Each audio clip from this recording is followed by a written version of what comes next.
Bienvenue à New Providence. Je serai votre guide tout au long de notre visite.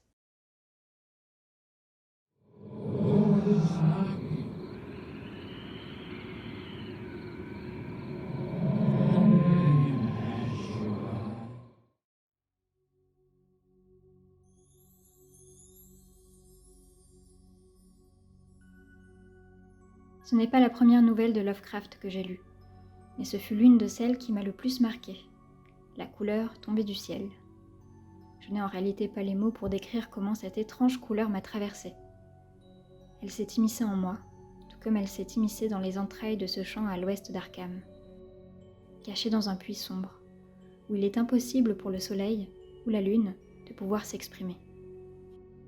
En 1927, Howard Philip Lovecraft a couché sur papier cet étrange événement, entendu par un architecte sans nom venu de Boston, à l'oreille probablement un peu trop attentive.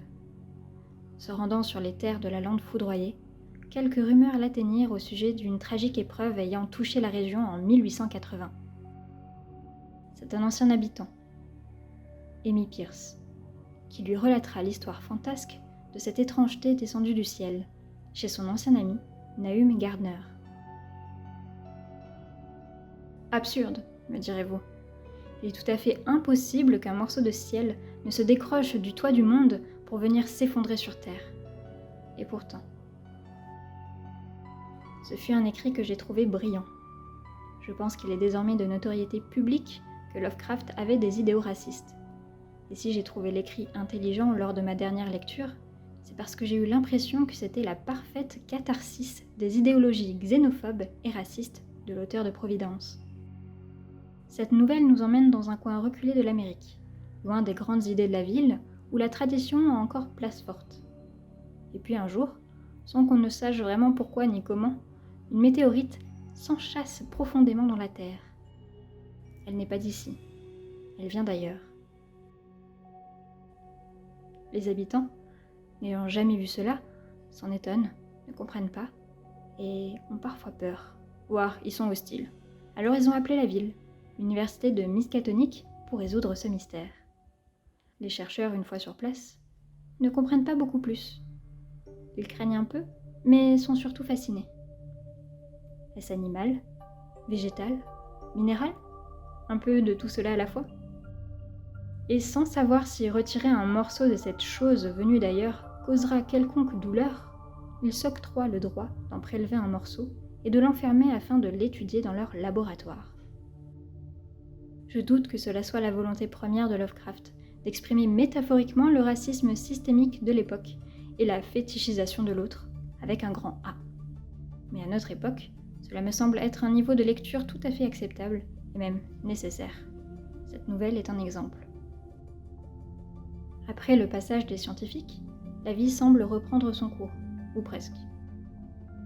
Cette météorite à l'aspect d'inconnu semble petit à petit disparaître.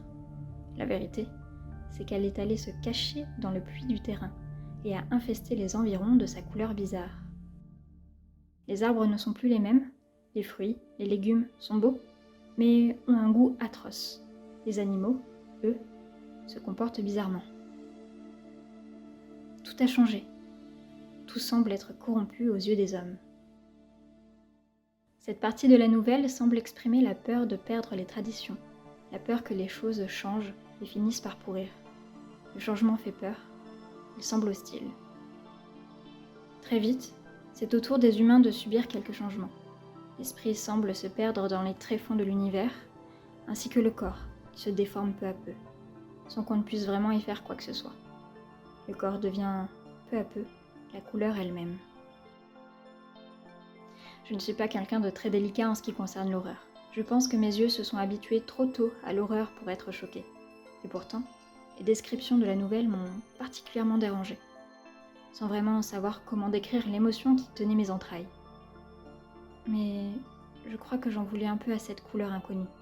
Je me sentais comme prise au piège, sentant que mon heure allait probablement venir d'un instant à l'autre. Et oui, j'avais peur. Peur que ma peau fonde, que mon esprit m'échappe, n'être plus que l'ombre de moi-même. Parce que j'aurais changé. Alors que le malheur s'abat sur ce champ touché de la grâce maudite du ciel, la couleur tombée du ciel, ayant toujours cherché, finalement, à retourner là d'où elle vient, s'est extirpée à l'aide de ses ultimes forces afin de rejoindre le quelque part qui est chez elle. Je n'ai pas trouvé cet autre venu d'ailleurs d'une particulière cruauté, d'une monstruosité indécente. Au contraire, j'ai plutôt perçu l'abomination de la part des humains, sans délicatesse, remplis de jugement et renfermés sur eux-mêmes. La couleur tombée du ciel me semble être un bon parallèle avec l'étranger souhaitant s'intégrer dans un monde qui n'est pas le sien, soit par volonté, soit par contrainte, et où les autres, là depuis plus longtemps, jugent la nouveauté, par peur que les choses changent, que l'autre corrompe l'ordre déjà établi. Alors, la couleur tombée du ciel fut l'une de ces nouvelles qui m'ont le plus touchée. La première fois que je l'ai eue sous les yeux, j'ai eu peur. C'était nouveau. Et puis la dernière fois que je me suis plongée entre ces pages, j'ai compris. C'est ainsi que je trouve que cette nouvelle est un excellent support pour questionner notre propre xénophobie, notre racisme, ou tout simplement notre naturelle peur de l'inconnu et du changement. N'hésitez pas à emprunter ce livre dans votre bibliothèque favorite ou le commander chez votre libraire adoré. Si vous connaissiez déjà cette nouvelle, peut-être la relirez-vous en ayant changé.